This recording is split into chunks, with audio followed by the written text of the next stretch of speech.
Well, always an honor to be in the war room, though I guess if we were to let Xi Jinping rename the show, he would probably call it the strategic stability room, because that is now the new euphemism for war. As we've heard in Beijing, there's so much to unpack. I think if you go back to some of these seminal texts that guide CCP thought, whether it's military, economics, all of that, of course, being cut from the same cloth. Just remember that all warfare is deception, to quote Sun Tzu, and that they are not our friend, they are not our partner. I think to call them our rival is even an understatement. They are our existential threat and our enemy. And frankly, I think I share some of the, probably, I don't want to use the word concern, but there's sort of an unnerving aspect, I think, to what transpired in Beijing. I don't think the United States at the highest levels of the CCP has ever been talked to like that. Of course, we've seen the advent of wolf warrior diplomacy. Some of these younger, more junior guys remember berating Biden apparatchiks, and they just took it. But coming from Xi Jinping talking about the Thucydides trap, stuff like that, really is an escalation. I also think that it's important to contextualize this, right? A lot of focus has been put, and rightly so, on the Chinese readouts, comparing that to the United States, which we'll get into the language. For the Chinese, they really appreciate and care about language, not that we don't, but it really holds deeper significance there. But if you compare and contrast this to the readout, back in Trump 1, the type of language that is being used is so wholly disparate, it's quite jarring.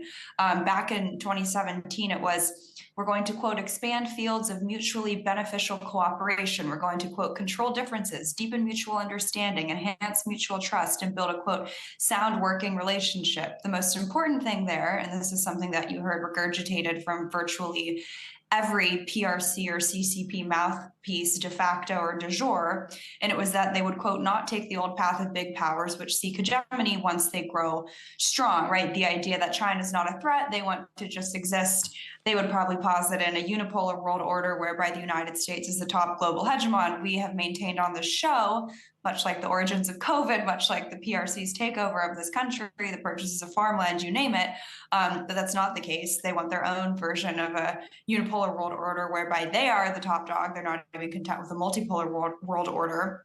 And I think you see this on full display with the language that they're using, talking about how we are partners, not rivals, this new concept of strategic stability and a, quote, transformation that we have not seen in a century. And if you read Chinese state media, Xinhua says the two sides stand at, quote, a new historical starting point. And of course, I think this is the most direct you've seen the Taiwan issue mentioned, not just by the press, but by Xi Jinping, CCP spokespeople themselves. And I think a lot of people are honing in on the insult that was the Thucydides trap line, which I want to contextualize that. I will say, I think hat tip to our audience watching a lot of the Western press try to, understand or reconcile what was going on over there. You have Fox News, taking people on a tour of the subway system.